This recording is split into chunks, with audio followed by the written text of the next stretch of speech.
A ver, voy a preguntar. ¿Jesucristo nos ha salvado? Sí. ¿Están seguros? Sí. ¿Están seguros? Sí. ¿Cómo nos salvó Jesús? Con la muerte. Por su muerte, nada más. Ahí quedó. Viernes Santo. Y resurrección. La resurrección. Pero nos sigue Ajá. salvando. Primera cosa, ¿Jesucristo nos salvó? Sí. Y le voy a decir algo, ¿ya? Sí y no. Sí y no. ¿Saben por qué? Sí, porque es verdad. Jesucristo dio la vida por nosotros. Pero no. ¿Por qué? Porque hemos sido salvados en esperanza. ¿Cómo es esto? Que todavía no está asegurada nuestra salvación. ¡Ah! Padre, está diciendo una herejía, lo denunciamos al obispo. No. ¿Por qué? Porque para asegurar nuestra salvación, cada uno de nosotros debe responder libre y voluntariamente al Señor Jesús. Mientras que tú no respondes, hermano mío, no has logrado tu salvación. ¿Quedó claro? Jesucristo murió y resucitó por nosotros. Perfecto. Está la Sagrada Escritura como testimonio. ¿Cómo no? Pero segundo, Jesucristo que murió y resucitó por nosotros, Él necesita que nosotros respondamos libre y voluntariamente a esa salvación que Él nos logró en esperanza. O sea que sí y no. ¿Y por qué te digo no? Porque esa respuesta es la que tú tienes que dar hasta el último instante de tu vida. Porque ni yo estoy asegurado que soy sacerdote, religioso y monje. Ni yo estoy asegurado. ¿Por qué? Porque la respuesta debe ser hasta el último instante de mi vida. ¿Quedó claro eso? Buenos días. ¿Quedó claro eso? Sí. ¿Repartió algo? Ya. Segunda cosa. Aceptan chistes, ¿no? Ay, listo, muy bien, gracias. De repente son gente muy seria y la estoy ofendiendo. Bueno. Segunda cosa. Jesucristo que pide nuestra respuesta voluntaria y libre. Jesucristo, para darnos su salvación, nos pide que nosotros aceptemos y vivamos unos medios de salvación. ¿Alguien sabe el nombre de esos medios? ¿Católicos? Los sacramentos. Oh Señor, aleluya. Los sacramentos. ¿Son protestantes o católicos ustedes? Voy a sacar la granada. Volamos todos. ¿Cuáles son esos medios de salvación, señores? ¿A quién le cantan ustedes que son masones? ¡Ah! Sacramentos. ¡Sacramentos! Sí, eso decía mi mamá. 7 sacramentos. Esos son los medios de salvación. Por eso dije lo anterior. Si tú no te confiesas y no comulgas, por más de que cantes bonito, te puedes ir a la sartén eterna. Ojo que Lucifer dicen que era el más bello. Así como las chicas bellas del coro. Y algunos dicen que Lucifer cantaba bonito.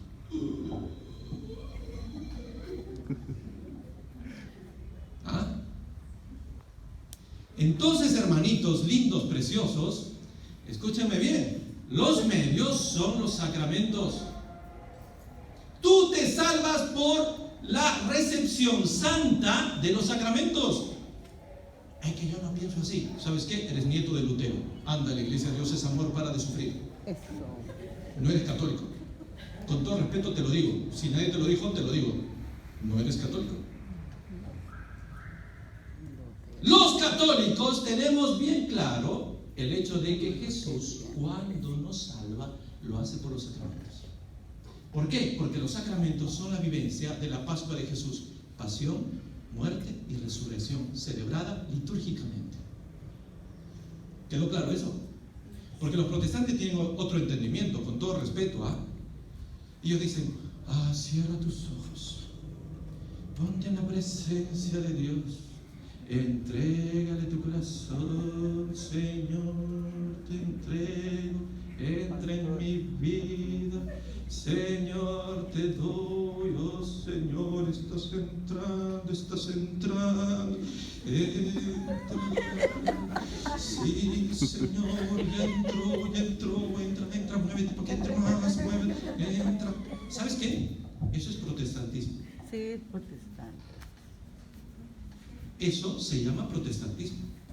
Eso no es fe católica, con todo respeto. No es fe católica.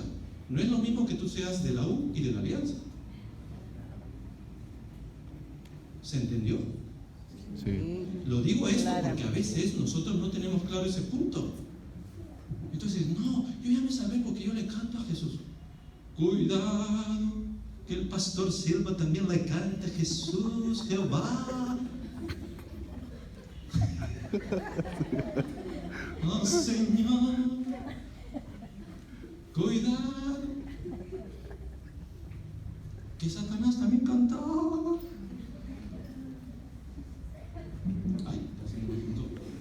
Entonces, hermanos míos, tengamos mucho cuidado. Nosotros nos salvamos porque nosotros nos acercamos a los sacramentos. Y aquí viene nuestro tema grande, la Eucaristía. La Eucaristía, dice el Concilio Vaticano II, es la fuente y la cumbre de toda la vida de la Iglesia. Fuente y cumbre, muy importante esas dos definiciones. Fuente, ¿por qué? Porque de ahí mana toda la vida de la Iglesia. Mana la vida de la Iglesia. Y cumbre porque es lo máximo que tenemos en esta tierra para celebrar la pasión, muerte y resurrección del Señor. Ojo, esto debe entrar en el cráneo, porque parece que a veces no entra en el cráneo. Ay, ¿vas a la misa? Ay, yo no. Después van. Fuente y cumbre. Ay, no, a mí es que a mí no me llena la misa. Yo voy cuando me nace. Tu niño chiquitito, si él comiese solo cuando le nace y te dijese, mamá, hoy sí quiero comer, pero mañana no. Tu niño va a tener anemia y se va a enfermar y se va a morir. Hermanos míos, es fuente y cumbre. Es decir, sin Eucaristía tú no podrías vivir. Tú no debes poder vivir. Y los que cantamos aquí en torno a la Eucaristía, en misa o en adoración, mucho cuidado, porque tú estás al servicio de lo más grande que tiene la fe. ¿Pueden repetir esa frase? Tú estás al servicio de lo más grande que tiene la lo más fe. grande que tiene la fe. Oye, hermanito, tranquilízate, cuidado. No, la misa es un banquete fraterno, mucho cuidado. No es banquete fraterno. Es la celebración memorial de la pasión, muerte y resurrección del Señor. Y es la cumbre de la vida de la iglesia, de donde emana todo lo demás. Tú estás al servicio de esa celebración. Y voy a subrayar, servicio. Tú sirves a esa celebración. Entonces, si tú sirves a esa celebración, tú no puedes imponer tus gustos, tus caprichos para esa celebración, porque a ti la Eucaristía no te pertenece. En todo caso le pertenece a la iglesia, pero no te pertenece a ti. Tú no eres dueño de la liturgia, ni eres dueño del sacramento. Entonces tú te pones al servicio y tú aceptarás lo que implica esa Eucaristía, porque tú estás sirviendo. Entonces tú no puedes poner las condiciones. No, yo canto lo que me gusta. Mucho cuidado, tranquilo. Ay, pero es que esta canción me llena. Sí, de acuerdo, te llena, no hay ningún problema. Pero ojo, primero habrá que evaluar si conviene o no para este momento litúrgico. Otra vez. Entonces habrá que evaluar si es que eso está bien para la liturgia. Ahora, ¿qué es la Eucaristía? Hemos dicho poco. Ahora vamos a decir un poquito más. Miren, entre la cultura judía y la religión judía había una noción que a mí me ha llenado el alma cuando la he contemplado profundamente. Una noción que luego la recoge la fe cristiana. Es la noción del memorial. ¿Qué dije? Noción del memorial. Esto es importante. ¿Qué es el memorial? El memorial es no solo una representación simbólica, sino que es además la vivencia, es la participación de un hecho de salvación. A ver, de repente estoy hablando muy teóricamente. Vamos a poner el ejemplo de lo que los judíos celebraban durante la Pascua judía. Ustedes saben que nuestra Eucaristía cristiana y católica está fundada en la Pascua judía. ¿Lo sabían o no? No lo sabían. Mira, pues estamos haciendo católicos a este mar de protestantes que estaban acá y que cantaban en misa. Miren. Ríanse. Es mejor que deprimirse. Ríanse. Ok, gracias. Entonces, esto es importante. La Eucaristía está fundamentada en la tradición de la Pascua judía. ¿En qué? En la Pascua judía. A ver, le voy a explicar la Pascua. ¿Se acuerdan del Antiguo Testamento? A ver, hermanos, Dios, Yahvé, decide sacar al pueblo de la esclavitud de... Buenos días. Falta Biblia. De Egipto. Cuando Dios decide sacar a su pueblo de Egipto, se los va a sacar de las manos del faraón. Dios, Yahvé, les da unas instrucciones. Y la noche anterior a la salida de Egipto viene el ángel de Yahvé, el mensajero divino, y les da unas instrucciones. Dice: comerán en la noche una res pequeña, un cordero, lo van a asar, y da las maneras como van a asar ese cordero, cómo lo van a cocinar las mujeres, con qué tipo de salsas y hierbas. Y luego dice: se reunirán todos las familias presididas por el padre de familia, y alrededor los hijos, desde el más pequeño hasta el más grande, y lo comerán, dice, de pie, con la cintura ceñida, y lo comerán, y va diciendo cómo van a comer este corderito, y les dice que hay unas salsas, unas legumbres, unas verduras, y hay también unas copas de vino con las cuales se va a brindar ritualmente. Esa cena era la Pascua. Pero ¿por qué Yahvé pidió que se realizase esa cena? Porque dijo: con esa cena, al comer esa cena, ustedes, los que toman la cena, van a entrar en alianza conmigo. Es decir, ustedes y yo vamos a quedar unidos por esa cena. Cuando ustedes coman esa cena, como yo les voy a decir, ustedes serán mi pueblo, yo seré vuestro Dios. Y entonces, la noche anterior a la liberación de Egipto, todo Israel se reúne en sus casas y comen la cena. Y entonces ahí se sella la alianza antigua de Israel. Es decir, el pacto entre Dios y su pueblo. El pueblo será de Dios y Dios va a proteger a ese pueblo y lo va a liberar de sus enemigos. Dios se compromete. ¿Estamos claros hasta ahí? Sí. Y todavía más. Viene el ángel y cuando ha visto los que han comido la cena, ¿qué cosa hace el ángel? Coge sangre, ¿no? Y pone en los dinteles de las puertas para que queden marcadas las puertas de las familias que han sellado la alianza comiendo la Pascua. Están protegidas. Viene el ángel exterminador y no mata a esas familias, sino mata a las que no han comido la cena. Importante. Esa sangre les protege.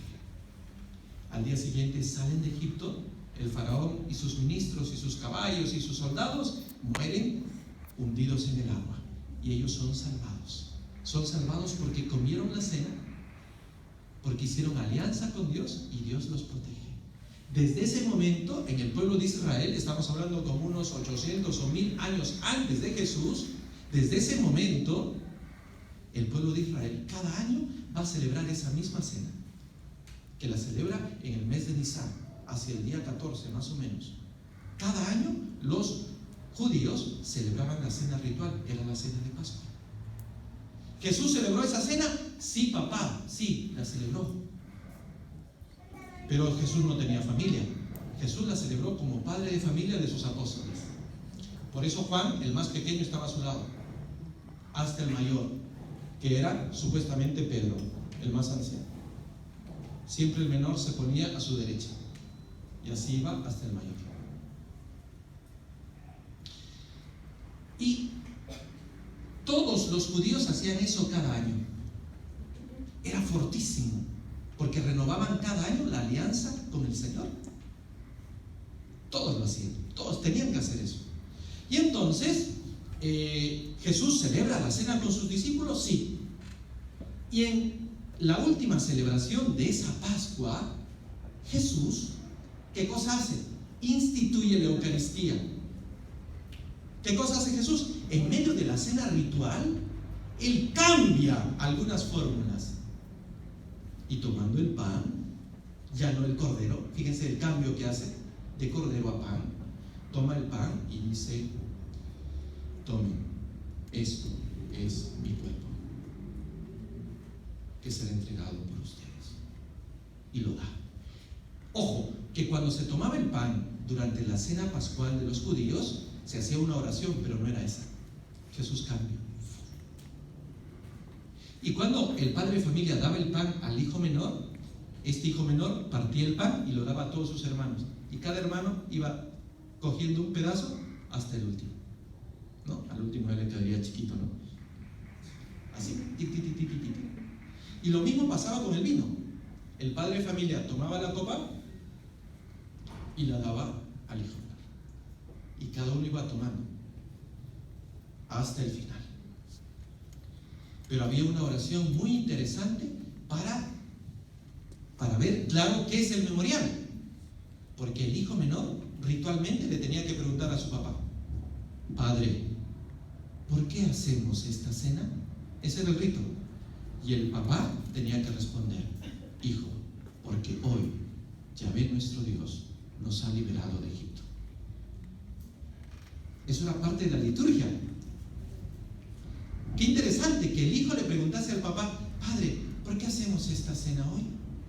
Y el papá responde: porque Yahvé nuestro Dios nos ha liberado hoy de Egipto. A ver, ¿qué de curioso encuentran en esa respuesta? El hoy. Y sin embargo, habían pasado 600, 700, 800 años. ¿Y por qué el papá le dice hoy? ¿Saben por qué?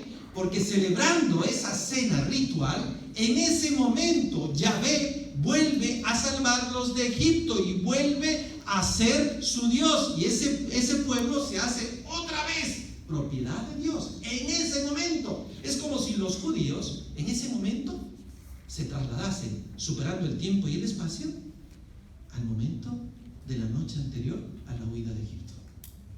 ¿Entendieron? Sí. ¿Han escuchado hablar a veces de las máquinas del tiempo? ¿No? Yo me acuerdo cuando me hicieron párroco en el sur de Cajamarca, en Cajabamba, los primeros meses que recién estaban conociéndome y yo a ellos en la parroquia, estaba un poco libre, ¿no? Después ya no tenía ni tiempo para respirar. Pero los primeros meses, en la noche, y como el anterior párroco había contratado el servicio de cable, ¿no? Yo encontré un canal, no sé qué canal era, y era una serie que se llamaba 7 días. Tenían una máquina que era capaz de retroceder en el tiempo 7 días y solucionaban problemas policiales. Una cosa así, bien loca, ¿no? Me gustaba ver eso, me impresionaba cómo el que se metía en la máquina retrocedía en el tiempo 7 días. Antes que sucediese un crimen, por ejemplo, y lograban ver quién era el autor y todo eso. Siempre miraba eso. Los primeros 2, 3 meses miré eso, después ya no pude ir aunque quisiese, ¿no? Pero me impresionó. El memorial, ¿qué cosa es? El memorial es superar esa barrera del tiempo y del espacio y meternos en ese momento en el que Dios está salvando a su pueblo. Por eso la Eucaristía es memorial de la pasión, muerte y resurrección del Señor.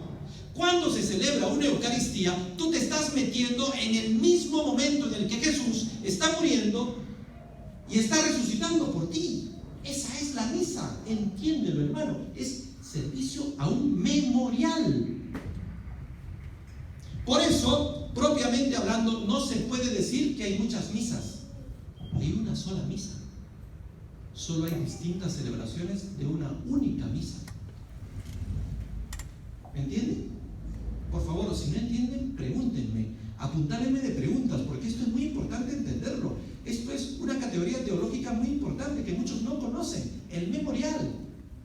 Cuando tú vas a la misa, en ese momento se está obrando, mejor, no se está obrando, te estás metiendo en un tiempo y en un espacio que no es la parroquia San Alfonso. Es el mismo Calvario. Y es la misma mañana de la resurrección. O sea, la Eucaristía no es la repetición de la pasión, muerte y resurrección. Por eso no se puede decir que se repite. Es participación, superando el tiempo y el espacio, de esa pasión, muerte y resurrección de Jesucristo, que es solo una. Que es solo una. Nosotros rompemos las barreras del tiempo y del espacio. Esa es la misa. ¿No les parece grandioso? ¿No les parece grandioso? Amén. Si esto no les parece grandioso, es que no lo han entendido. Yo cuando la primera vez me lo explicó mi profesor de teología dogmática, estoy hablando de hace, wow, qué viejo estoy, 24 años. Cuando me lo explicó me quedé toda la tarde aquí. Nadie me lo dijo. Y tenía que estudiar teología para aprender esto. Desde ese momento yo dije, oye, aburrirme en una misa es un pecado mortal. Porque si tú te aburres en una misa y cuando sabes que es un memorial, oye, es que o a ti te falta masa encefálica o es que tú no tienes fe. O sea, en verdad. Y nosotros que cantamos y tocamos en ese memorial, con cuánto respeto deberíamos hacerlo, ¿no? ¿O no? ¿Qué creen ustedes? Claro. Oye, a 3 metros, Jesucristo está en el Calvario, está resucitando de la tumba, y tú estás.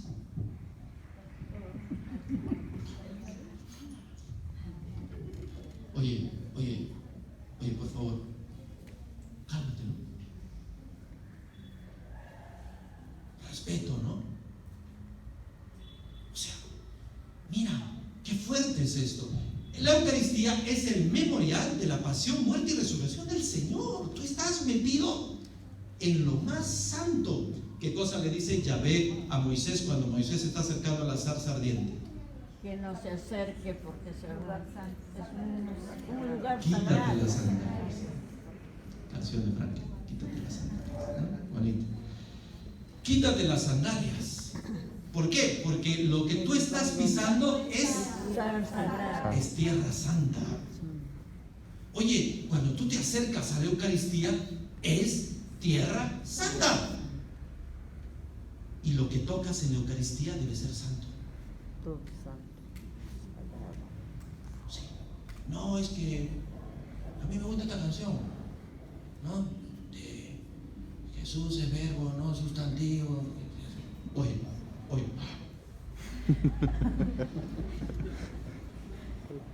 Oye, ¿qué tienes? El padre Paco no se calla.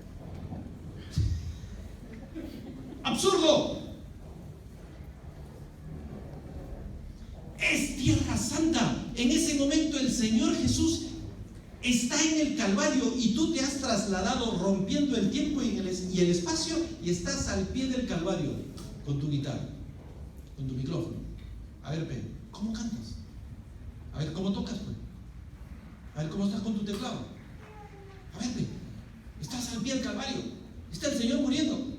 Está resucitando. Oye, una actitud de devoción, de reverencia, porque estás ante un momento santo. El altar es el Calvario y es la tumba vacía.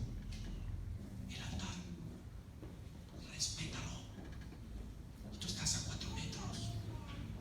Tú no puedes hacer cualquier ridiculez en el canto de la música, porque tú estás al servicio de eso santo. Instrúyete, conviértete. ¿Me entienden? Sí. Me lo digo a mí porque yo celebro la Eucaristía todos los días.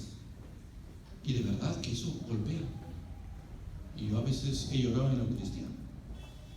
Porque digo, pucha, el primero que tiene que ser súper consciente soy yo.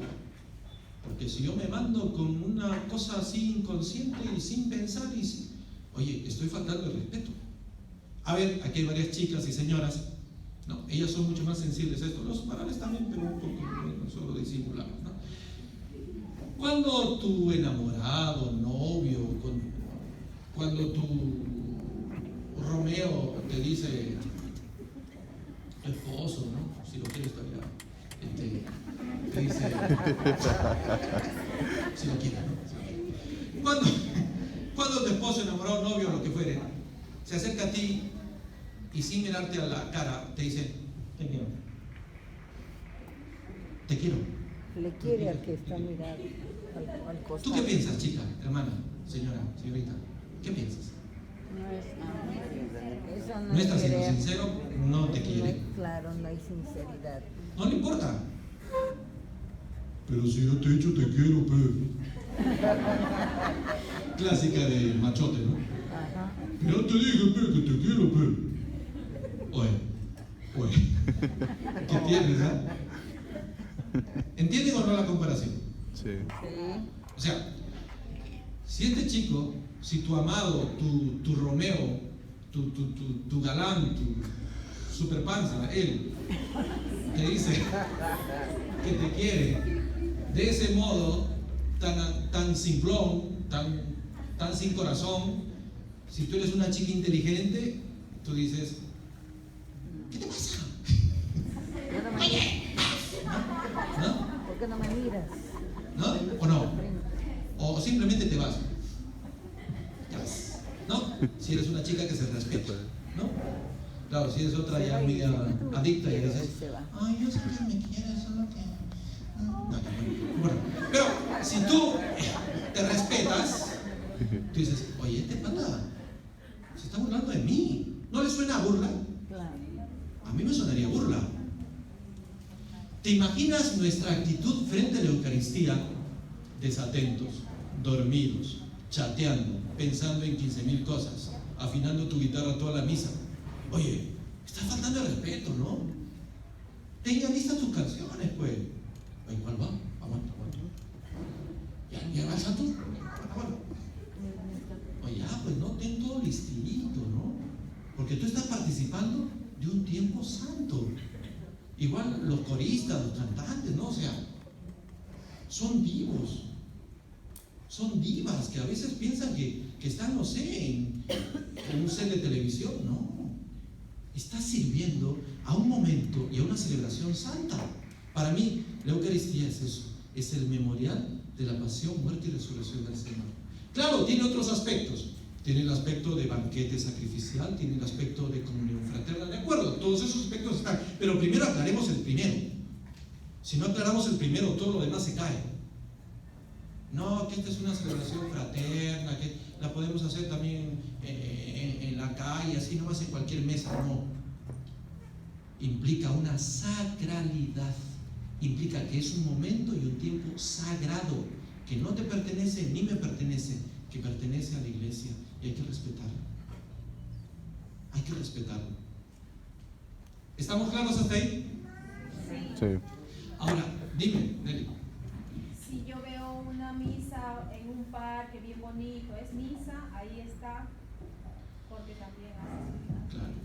En primer lugar, habrá que tener en cuenta algunas disposiciones. Primero, hasta donde yo sé, en todas las diócesis, por lo menos del Perú, no está permitido la celebración fuera de los templos parroquiales o de las capillas, a no ser que el mismo párroco lo autorice o lo celebre.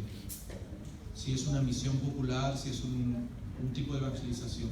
Si el párroco autoriza, está bien, pero debería haber la autorización expresa del párroco.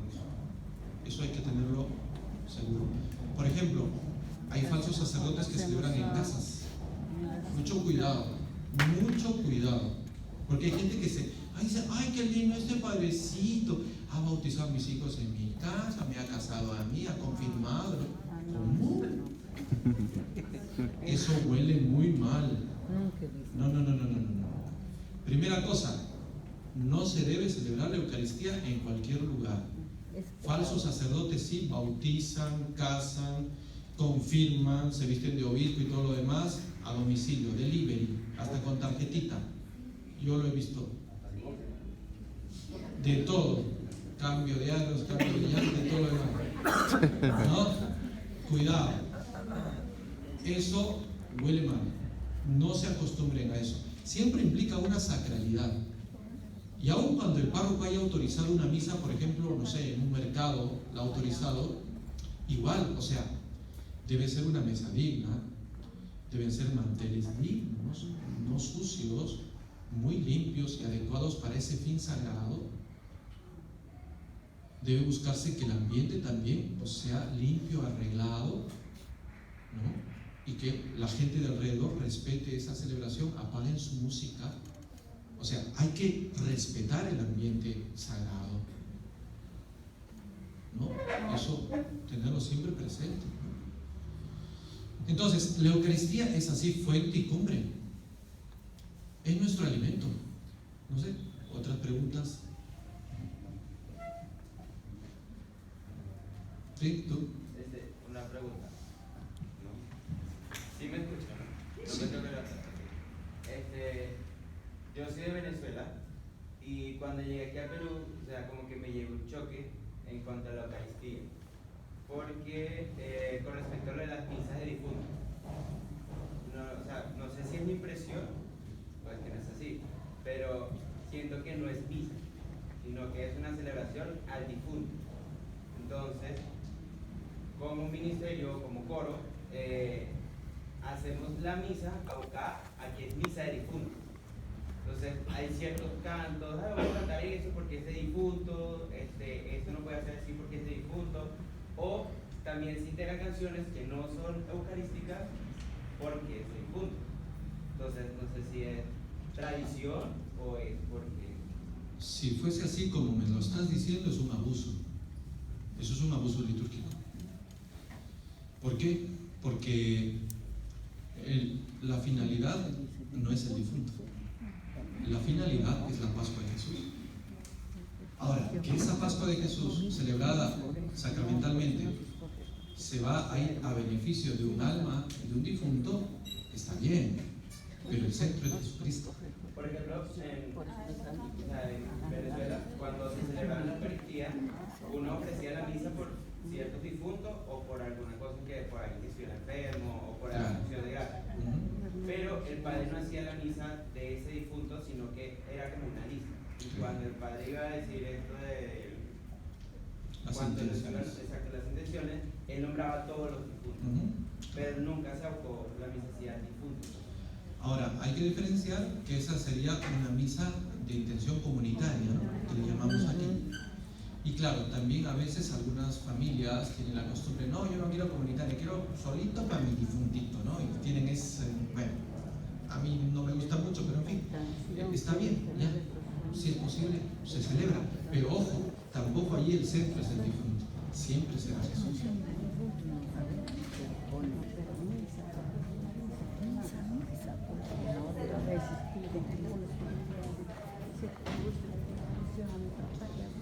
Salvo si, por ejemplo, es una misa, por decir, de 7 días de fallecido el difuntito, ¿no? Que se acostumbra aquí. A los 7 u 8 días se celebra una misa por el difuntito. Si tú ves que los familiares están muy sentidos, que el ambiente es muy triste porque les ha dolido muchísimo, bueno, entonces de repente seleccionar algunas canciones así, un poquito más tranquilas. Pero también es verdad que no todos tienen ese feeling cuando ha muerto su difuntito. Hay otros que están muy tranquilos y hasta están ahí sonrientes, tranquilos. Entonces, varía tus canciones, hazlas un poquito como en una misa, diríamos, común, ¿no? Tranquilo. Ahora, también hay un abuso ahí muy apegado. ¿Qué cosa pasa? Que hay familiares que, como han contratado la misa, ya han contratado el corito o el ministerio, dicen, ay, por favor, nos gusta esta canción, tiene que cantarla. Y claro, como te comprometen, ¿no? Porque te han dado un, ¿no? Amor eterno, ya para que lloren, ¿no? Y moquean, no sé, es una cosa, ¿no? Absurda, pero, ojo, amor eterno no es litúrgico. No es litúrgico. Absolutamente no. O sea, eso cántalo si quieres en el velorio, ¿no? En la casa, ahí ya, que todo lo que quieran. Pero eso no es litúrgico. Entonces, es nuestro deber decirle a esa persona, mire, señora, sí, podemos cantar la canción de misa, pero esa canción no es adecuada para la misa. ¿Qué le parece si vamos a su casa y le cantamos? ¿No? Si esa es la salida, después del canto de salida, se termina con el amor eterno. Se canta Tampoco. Tampoco, nada de eso. Igual sucede en los matrimonios, ¿no? Los matrimonios, ay, que esa baladita, que no sé quién, menos. No. Eso que lo hagan pues para su recepción, ahí cántenle sus 15 baladas cortavenas y todo lo demás, ¿verdad? Tranquilo, ¿no? Pero no en la misa. No en la Vamos a misa. escuchar. Somos Bueno, obedientes, Señor. la marcha nupcial en verdad no es litúrgica. Lo único que se puede hacer una salvedad es que entra la novia y se le pone su marcha nupcial, pero después se canta el canto de entrada, porque se empieza recién la liturgia. Eso ya no se canta. ¿Me entienden? Dentro de una misa, sin haber terminado la misa, ¿se puede hacer la adoración un jueves? Claro. Dentro de la misa, pero sin terminar la misa. Ajá, sí. hace la Se puede. adoración y No pasa nada. Porque eso se hace el Jueves Santo, por ejemplo. La Eucaristía no concluye, sino que se alarga con adoración, ¿no? Y a criterio del sacerdote puede hacerlo también todos los jueves. ¿Sí? También puede hacerlo por separado, no hay ningún problema, ¿no? Termina la misa, se arregla todo y se empieza la adoración. También lo puede hacer por separado. Antes se hace abajo. Si es que lo hace por separado. cuando está dentro de la misa, No. tiene que terminar. No puede. A no ser que pues va y se reviste de otro modo y vuelve, ¿no? Para la bendición. Tiene que terminar. Si no regresa, pues, no concluyó nunca. Sí.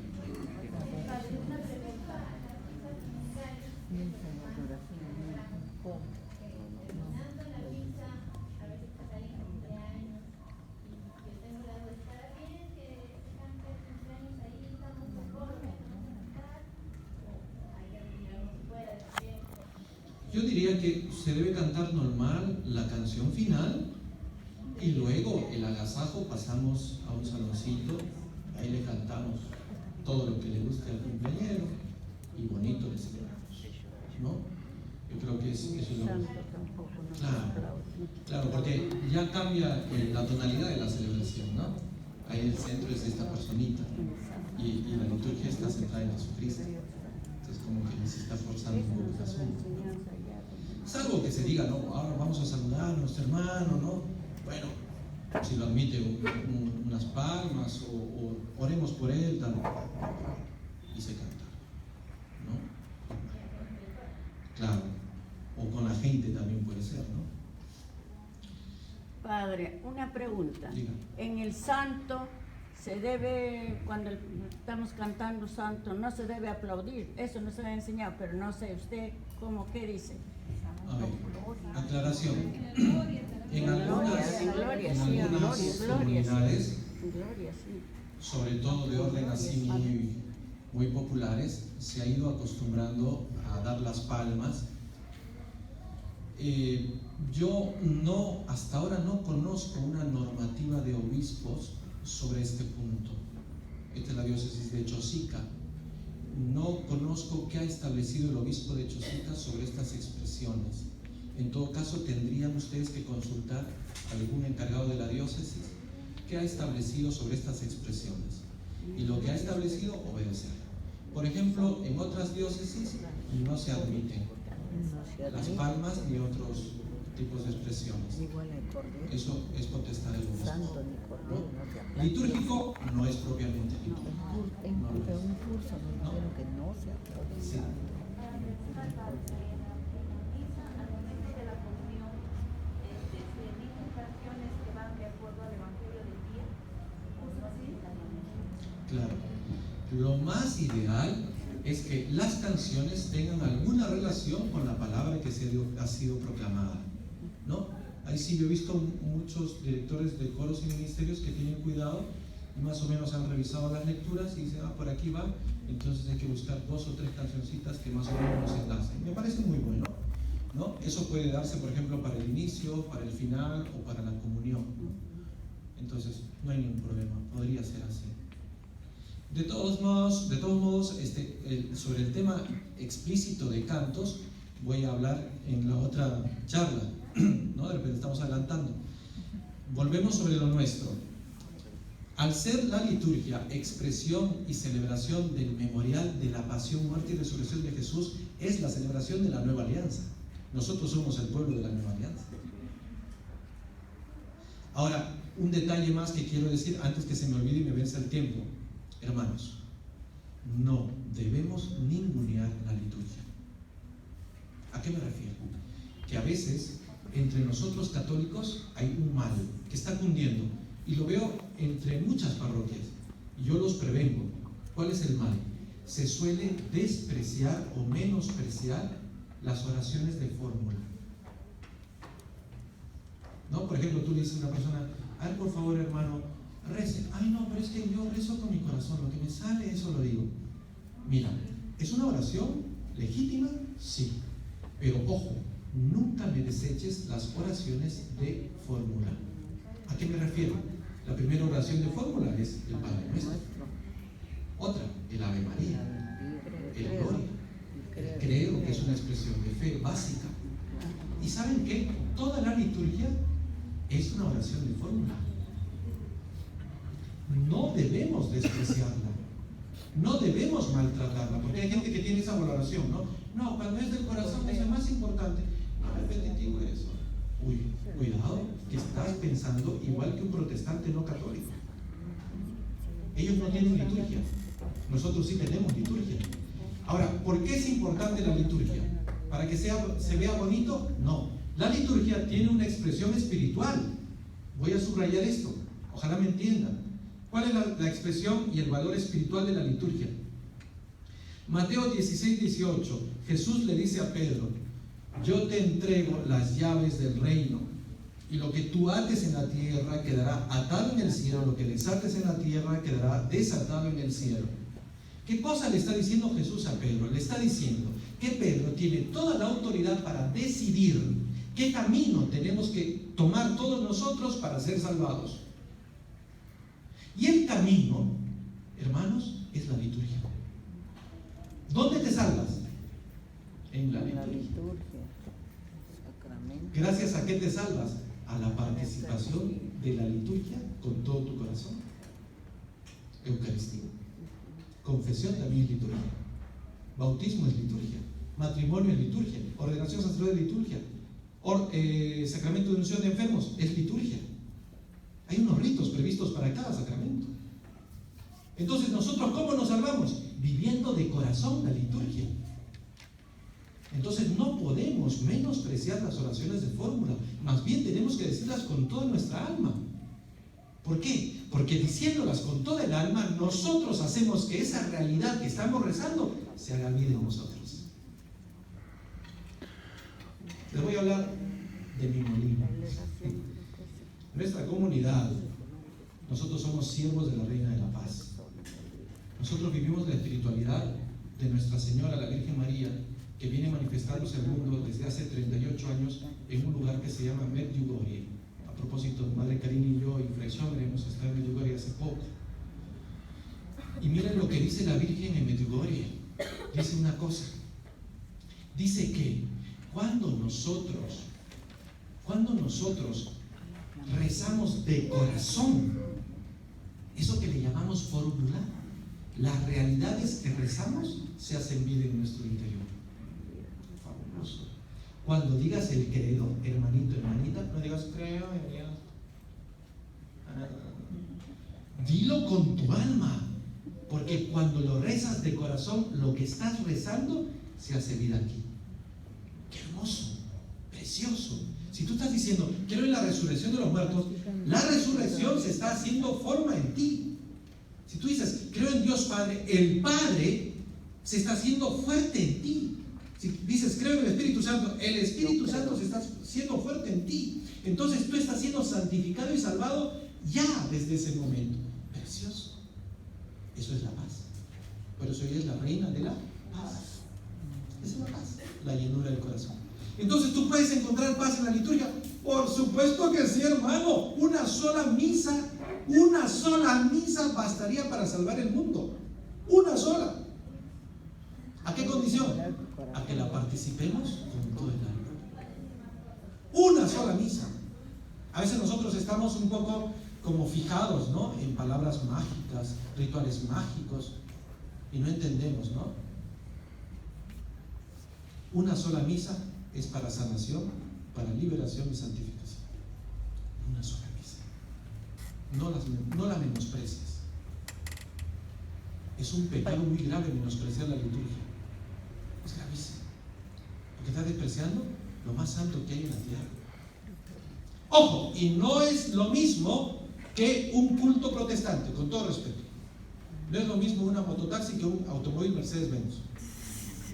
Disculpa, disculpa. O es lo mismo. No. No es lo mismo una guitarra comprada en la Plaza 2 de Mayo que te cuesta 80 soles con madera de cajón de fruta y una guitarra que te la traes del extranjero que te cuesta cerca de $800 y tal. No es lo mismo. Pero suenan, sí, pues, pero cualquier músico que tiene buen oído dice, el sonido es absolutamente distinto. ¿Sí o no? ¿Qué dicen los músicos?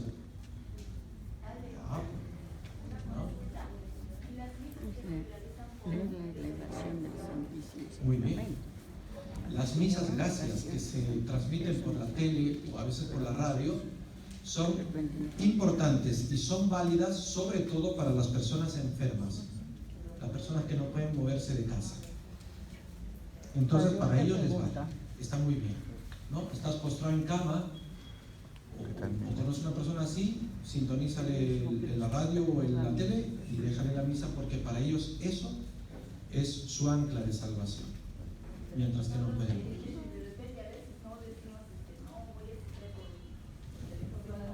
Ahora, claro, si puedes ir a la parroquia y no lo haces por comodidad y te quedas con tu radio y tu tele, bueno, eso es responsabilidad moral. Eso no. Padre, una pregunta. Diga. También muchos tenemos no sé, ritos, costumbres en la misa, que cuando eleva el Santísimo, el Padre, por ejemplo, decimos, anunciamos tu muerte, proclamamos tu resurrección. Bueno, por supuesto, nos ponen en santo, nos ponemos de rodilla, ¿no? Pero no todos tenemos esa facilidad de poder ponernos de rodilla, pero que en un curso nos enseñaron que en ese momento cuando decimos anunciamos tu muerte, yo no sé si será cierto eso, que tenemos que ponernos de pie en ese momento, porque no podemos, según dice, que no podemos anunciar la muerte de Jesús de rodillas, dice. Hay que proclamar su, ¿no? De pie. Pero entonces muchos nosotros en la misa vemos que anunciamos, perseguimos arrodillado hasta no sé qué hora, y entonces, ¿será cierto eso o es que tenemos que levantarnos antes para ya contestar, anunciamos tu muerte, proclamamos tu resurrección? Eso es lo que yo quiero saber. El momento en el que uno se arrodilla en la liturgia eucarística es durante la consagración de los dones, que va desde el momento en el que el sacerdote pone sus manos, que se llama la epíclesis. Desde ese momento uno se arrodilla hasta el momento en el que ha levantado el cáliz con la sangre de Cristo y lo ha depositado en el altar. Cuando lo deposita en el altar y él hace genuflexión, cuando él se para, toda la sangre se debe parar. Y ahí es donde se dice, anunciamos tu muerte, proclamamos tu resurrección, de pie. No puedes anunciar. Eso es lo que establece el misal de la iglesia, ¿no? No es un capricho, eso es lo que dice el misal. Y eso hay que obedecer. Claro, porque se quedan de rodillas hasta el último, ¿no? Okay.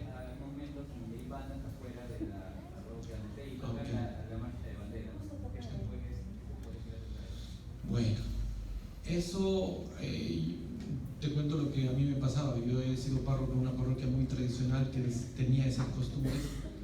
Y sí, pues, si tú le dices que no toque la banda y todo, se te vienen encima.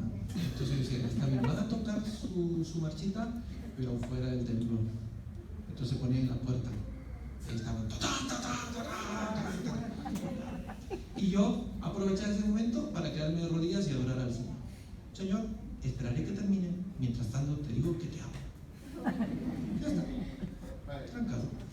Hay una parte del momento en que uno se pone de rodillas, que todos, sobre todo el grupo que llevo, hay momentos en que no lo hacían y he estado evolucionando en eso y viendo el por qué, ¿no? Al comienzo yo, desde muy joven, sentía vergüenza, que mirar a la gente. Entonces yo quisiera que de repente usted pueda mencionarme de arrodillarse para Claro. que nosotros podamos entenderlo y poderlo hacer funcionar. En la participación litúrgica, ojo muchachos, atentos, hay una expresión corporal. Y parte de esa expresión corporal es el ponernos de pie, el sentarnos, el arrodillarnos, ¿no? Son expresiones del cuerpo que son necesarias y no son opcionales. No son opcionales. Chicas, ahí al fondo, las dos, atiendan, si no se van. Gracias. No son opcionales los gestos del cuerpo. Porque hay gente que interpreta eso, ¿no? Ay, no. ¿Tú quieres te arrodillas? Yo no, yo paso. No, no es así. Ay, me voy a manchar mi pantalón. Mancha tu pantalón. Se trata de adorar al Señor. Ahora, los momentos de ponerse de rodillas, de pie o sentarse están establecidos en la liturgia. Y hay que respetarlos. Hay que respetarlos. Salvo que seas pues una persona que tiene pues artrosis, que ya no puede, no, ya estás crocante. Bueno. Yo crocante igual me arrodillo. Si estás crocante, simplemente agacha tu cabeza. Claro, la cabeza. Dile, Señor, perdón, estoy hasta el cielo. Pero si no te arrodillas solo por flojera, eso es otra cosa. No lo hagas. Ay, qué flojera. No, nada. Es Jesús, arrodilla. Es Jesús. Dime. Antes de que dices, este es el Cordero de Dios. ¿Qué te pecado? Ya. Levanta, ¿no? Dichosos los invitados a la cena. He visto que en otras capillas se arrodillan. Ajá. Pero La liturgia no establece ponerse a rodillas, simplemente permanecen de pie. Padre, aquí voy con nosotros. A veces no tomamos la libertad de misa porque somos músicos o porque tocó la percusión o porque tocó la guitarra, de quedarnos sentados toda la misa. Excepto al momento de que hay que arrodillarse. Entonces, eso está mal, obviamente, ¿no? Claro. Así es, porque los músicos y cantores son también participantes de la liturgia. O sea, no, el misal no dice, excepto los músicos y cantores. No dice nada. Por si acaso, porque claro, es verdad, es bueno lo que has dicho, porque algunos ya se dan por... Este bombero o sea, no quiere porque tengo parar. tarjeta. Se me para lo que dice.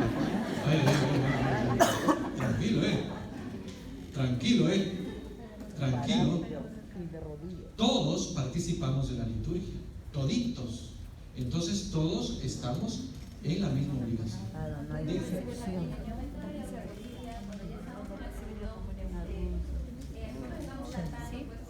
Pregunta. Y a veces ya no entramos en la cola. ¿Es posible que el ministro de Eucaristía se acerque hacia donde estamos, que básicamente no estamos al fondo, Claro. para poder darnos la comunión? Es posible, sería bueno coordinar con el sacerdote que celebre para que envíe un ministro o él mismo se acerque. O si no, de lo contrario, si esto no fuese posible, incluso también pastoralmente es posible que después de terminada la misa, cuando ya terminó todo, el grupo de cantores que van a comulgar, que ojalá fueran todos, se acerquen al altar y le pidan al Padre la comunión. Pueden hacerlo fuera de misa. En el momento del Cordero, cuando el Padre eleva la hostia, Ujú. es el Cordero de Dios, tengo entendido de que hay que hacer una genuflexión apoyándose la pierna derecha. ¿Es No. correcto siempre? No, simplemente permanecen de pie. Sí. Diga. Disculpe, tengo una duda. Al momento de rezar el Padre Nuestro, se me ha hecho una gran confusión porque una parte he escuchado que esta mímica solo le pertenece al Padre, Al sacerdote.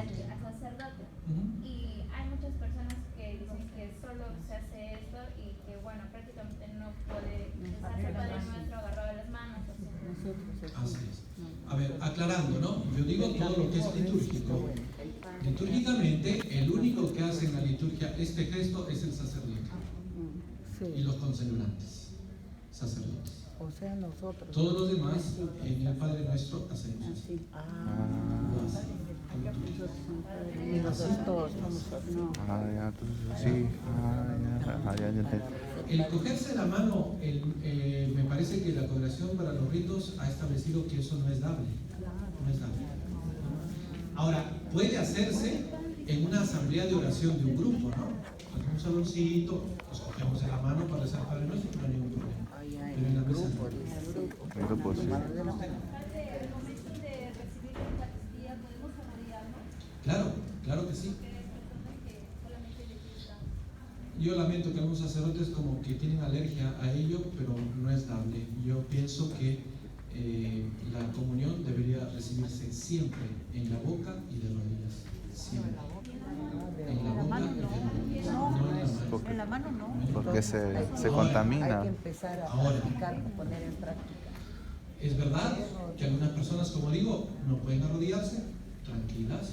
Simplemente antes de comulgar hagan una pequeña genuflexión, pequeña venia y se acercan a comulgar. Ahora, en varias parroquias, por ejemplo, que he visto, están poniendo los reclinatorios para la comunión.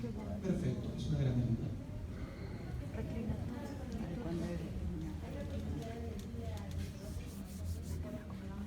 Después de la misa, sí.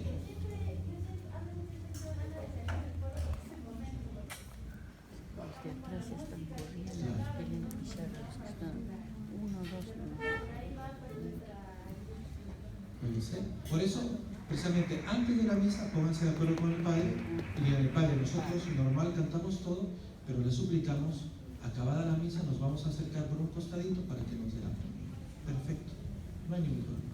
Yo he hecho eso varias veces cuando era párroco en Cajabamba. El ministerio venía a un ladito después de la misa y les da la comunión tranquilitos y ya.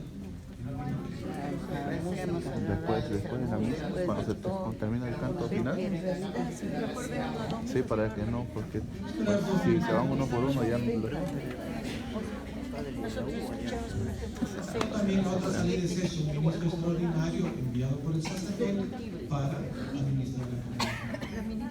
Manolo, la champa del padre.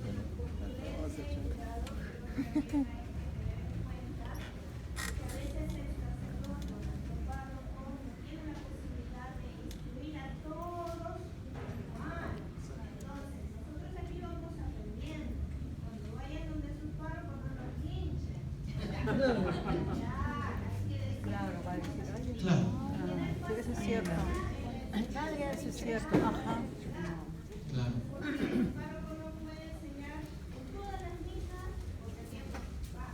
Diferentes personas.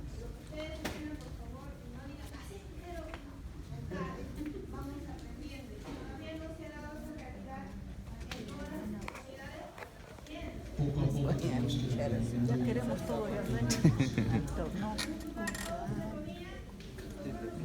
No linchen a sacerdotes. ¿Cómo se llama el Padre Israel? ¿Qué? A él es Israel. Fly Israel. Muy bien, hermanos, yo sé que hay 15.000 temas más, pero qué bueno que se despierte el interés por un lado. Y por otro lado, yo les recomiendo una cosa, ¿no? Sobre todo para ya dejar pistas para el otro tema. Ya que todos o casi todos usan internet, ahí en San Google pongan Misal Romano. ¿Cómo? Misal Romano, Misal tercera Romano. edición, porque es la que está vigente es la tercera edición. Pongan Misal Romano tercera edición y si pueden bajárselo, supongo que está en PDF o algo así, bájense el Misal Romano y van a ver ustedes todas las instrucciones de participación litúrgica que hay en el Misal Romano. Eso es ley. Eso es ley. Y son como 30 hojitas y ahí pueden ustedes poquito a poco ir aprendiendo y formándose. Gracias.